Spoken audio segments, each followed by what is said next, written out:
Hello everybody and welcome back to week 5 of the NFL season. Today we're going to be going over the top 10 plays under 5%. A majority of the time in these large field tournaments, you must need a player that's going to be low owned to separate you from the field and to get to the top of the leaderboard. So I'm going to go through each position and some of the plays I like that are going to be low owned, mainly highlighting the receiver position, which is typically where you see the sub 5% player because they have much higher of a ceiling than some of the other positions. There's only one quarterback at under 5% that I like, and that is going to be Trevor Lawrence. So I know that the Jaguars have looked terrible, but he is now getting to play a Tennessee Titans defense that has just been terrible. We saw Zach Wilson kind of come alive against him this past game, and I just think with Lawrence, who likes to throw the deep ball a bit, I think this is the game when he could get going. Even with the Urban Meyer stuff, like these guys are still gonna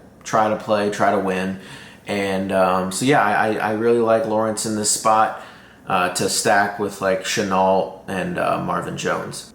The only running back that I like at sub 5% is going to be Nick Chubb. Now, in all my previous videos, I've mentioned how I never like to play Nick Chubb in tournaments, really, because he splits time with Kareem Hunt. However, now he's under 7,000 finally, and he gets an incredible matchup against this Chargers defense, which I know you're like, well, Chargers are a great defense. They do, but they absolutely shut down the pass, and they force you to beat them on the ground.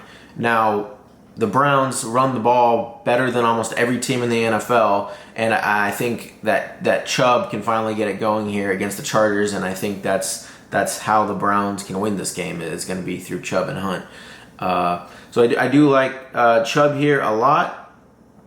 Now going into the receiver. Now this is kind of like where you really want to pick, like if I were to say to pick one sub 5% owned play from all the positions, pick one of the receivers. This is usually where the sub 5% owned plays are that you want. So starting off, this may be my favorite just because he is getting so, why is he questionable?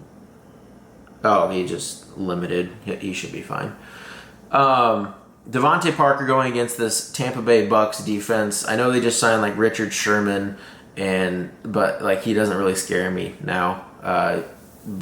Devontae Parker is getting a ton of air yards, and this Tampa Bay secondary has just been getting. There's no other team that's allowing more production to the receiver position than the Tampa Bay Buccaneers. I think that they'll be playing from behind. They're gonna have to throw the ball all game long. So I like Waddle too, but Waddle will be higher than 5% owned most likely. Parker is just a great sub 5% owned option. My next favorite play, it's at the higher end. This guy's going to get completely overlooked by everyone around him. Everyone's going to play Adams and Jefferson and Moore and like all those guys are going to be higher owned than DeAndre Hopkins.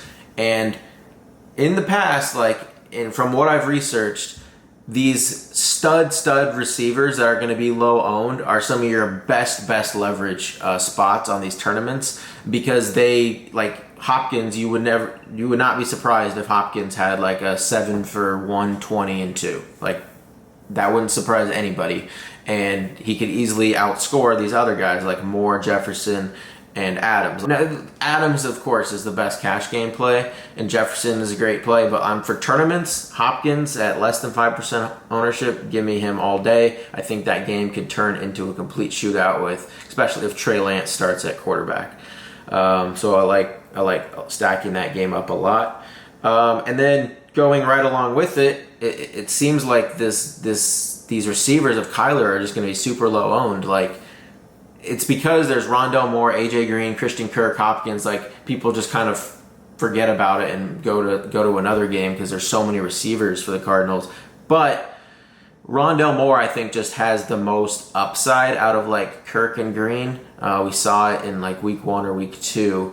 I think it was week 2, and he's like a mini Tyreek Hill. Like that's what he kind of looks like on the field, and so I think some Kyler, Rondale Moore, Hopkins stacks are great tournament leverage this week. and then run it back with like Kittle or Ayuk or Debo on the other side. So then the next low-owned receiver I like is Henry Ruggs going against the Bears. Ruggs is very expensive, and that's why he's going to be low-owned. Like, I just think 5,600 is too much for him.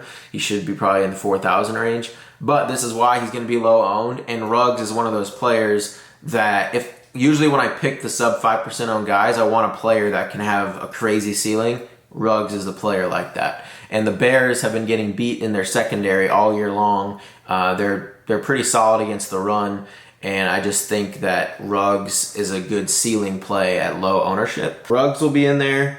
And then the next two, I like them from the same game. A lot of people are going to think this is ugly. But one of these two guys, I won't play like both. I don't think this is a game where you like stack Winston with Callaway and Harris, but I think playing one of these guys in a lineup could pay off. I think after last game when Winston was playing amazing and then they just like take him out randomly in the end of the third, beginning of the fourth quarter, and then they lose the game when they're up 21-10, I just think that the coaching made a big mistake there, and I think they're just going to hand the reins off to Winston this week. And just Washington has been getting beat all year in the passing game. Like their D-line is solid, but like their secondary, it's kind of ugly. So I think Winston's going to be chucking the ball deep this game, and these guys are so cheap. They can easily have a ceiling with Winston chucking the ball this game. So we're like playing some of the Saints receivers this week. And then finally, the last receiver that I like, I kind of mentioned him briefly, is Brandon Ayuk. So Debo is extremely pricey now. He had that open 70-something yard touchdown from Lance, and he put up a crazy game. He's been playing amazing this year. Ayuk is still a very good talent, and at 4,500, he's extremely cheap. I like stacking him with Trey Lance. Lance may be popular this week if he starts, but I think more people are going to stack him with Debo or Kittle. But Ayuk is great leverage off of those two spots. So that's kind of the low-owned receivers. Most likely I'll be playing when I run 150 lineups, like one of those receivers I just mentioned will probably be in every lineup. And then finally at the tight end position, it's Hawkinson. A few weeks ago he was extremely chalky. Everyone was playing him. And then he just kind of had a bad game, and then people are all right off of him again. And there's not many tight end plays this week. Like there's Waller, who's super expensive, Kittle, who I said I like, and then it gets a little dicey. And then if you can get Hawkinson, I was surprised to see that him coming under 5% ownership right now. So I do like Hawkinson going against Minnesota. Minnesota has not faced like an actual good tight end this year. They've kind of faced just these like Gerald Everett's and Uzoma and like the Cardinals tight ends. So they're like middle of the pack in what they're allowing to the tight end position fantasy points wise. But now they get to face like an actual stud tight end in Hawkinson, and I think he could have a good game here. And at lower than 5%, I like it a lot. I hope this video helped you guys out and find some low-owned tournament plays. Thank you for watching, and I will see you tomorrow for the top stacks of the week. Please leave a like, comment, and please subscribe. It helps out the channel a ton, and I'll see you tomorrow.